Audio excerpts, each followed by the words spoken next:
Good morning, everyone, on this very last day of 2020.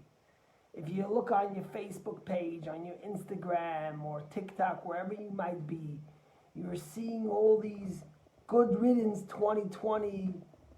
And thank God we're finishing with 2020 and we can get out sooner, or we're never going to be making mistakes on our checks after January 1st and writing 2020. We are getting rid of 2020. But is it really good riddance? Is it really something that we're going to throw away? Or are there going to be pieces that we're going to collect? I saw an article in the Boston Globe earlier this week that now that the vaccine is in full force, people are starting to plan and think about the future when we're going to get out of this lockdown and out of this misery we've been in. And a lot of people are terrified. They don't want to go back to day-to-day life.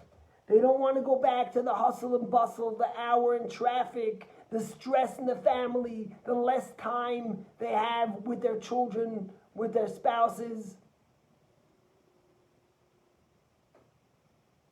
Tomorrow is going to be the first time that we could say 2020 hindsight vision. 2020 will be in the rear view mirror. But the question is, what are we coming with? And what are we taking away into 2021 from this year that we call a misery, a year that was so challenging? There's a story about this guy, this kid who's walking on the street and he sees an eagle's nest. And in the eagle's nest, he sees a little egg there. And he takes the egg and he takes it back with him to the farm. He comes to his farm and he puts the eagle's the egg of the eagle into the chicken coop, and the chicken sits on it, and slowly the eagle is born. But the eagle is living amongst chickens, and the eagle thinks it's a chicken, and it pecks in the dirt, and it walks around, and it behaves constantly like a chicken.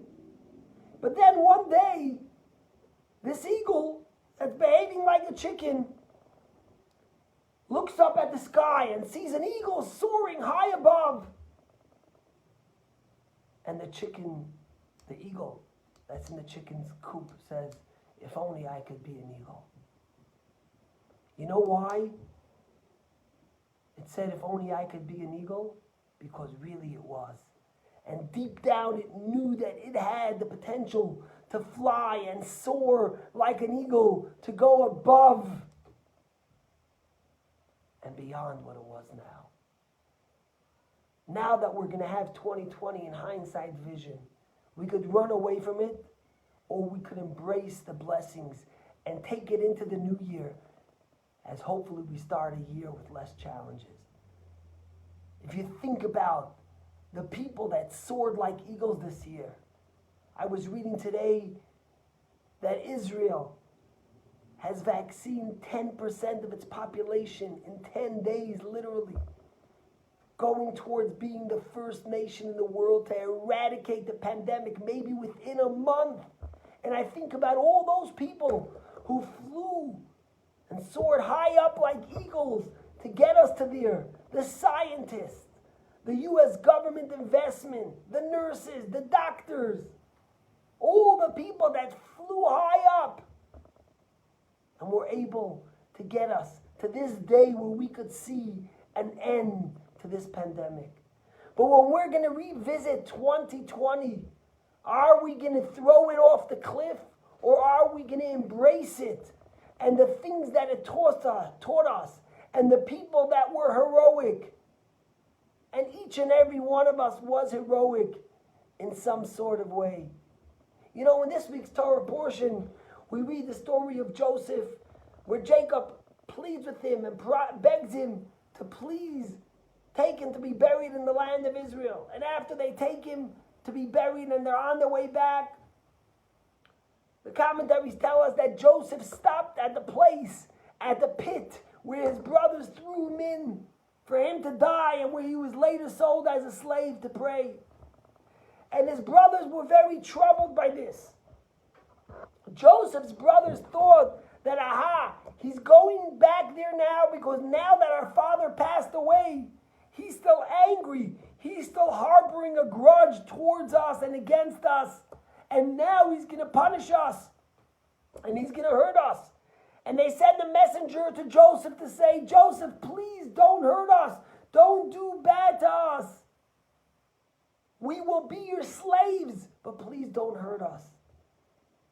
And Joseph tells them, you thought this to be bad, what you did, but God had a plan. You know why Joseph went back to the pit, the Midrash tells us, to pray? Not to harbor grudges against his brothers. Not to look for revenge against his brothers.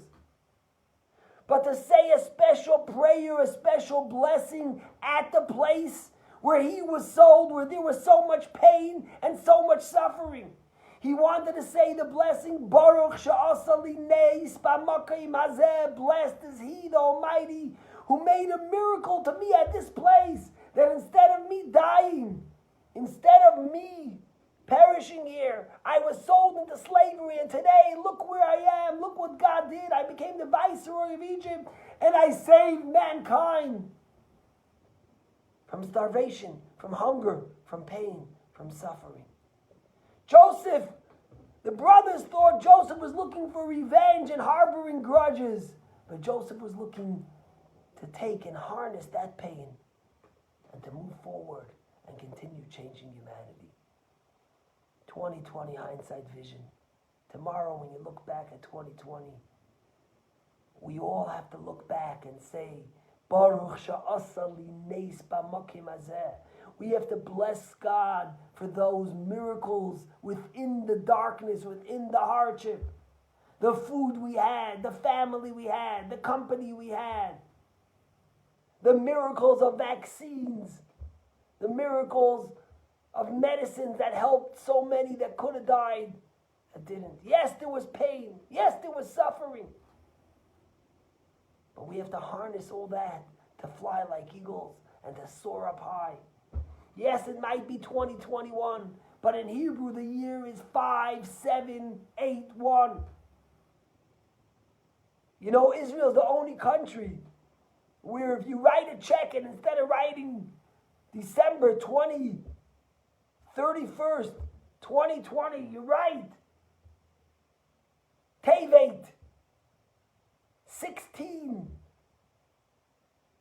5781, they have to cash a check. I mean, technically they have to cash a lot of checks. I think there's a thing that says that if someone would sign a check and write, instead of this sign the name, they sign Mickey Mouse and the check is cashed sometimes. But in Israel, that's the way it is. But what is 5781 in Hebrew? Tuf, Shin, Pei, Aleph. And if you take those letters, Pei, Aleph, last year was Pei, today is Pei, Aleph. And it could be an acronym for Pla'ois Arenu, miracles I shall show you. May God give us that as we look at 2020 in hindsight, with vision that we didn't have before, we should soar like eagles and have the courage to take those challenges and harness them into a year of miracles, of blessings, of hope, of rejuvenation, of celebration, of love, of cure, of compassion, of care. To all of you watching, may God bless each and every one of you. That we should be safe, and we should be healthy, and we should be prosperous, and we should be loving, and we should be caring. And that the hardships of last year should be a catalyst for the blessings of this year, for us to fly and soar, oh so high,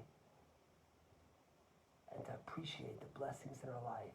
May each and every one of us learn from Joseph that when we come back to the place of the challenge, to say, Baruch she'asa li neis b'makom hazeh, to thank God for the miracles that he did for us despite the challenges, despite the struggles.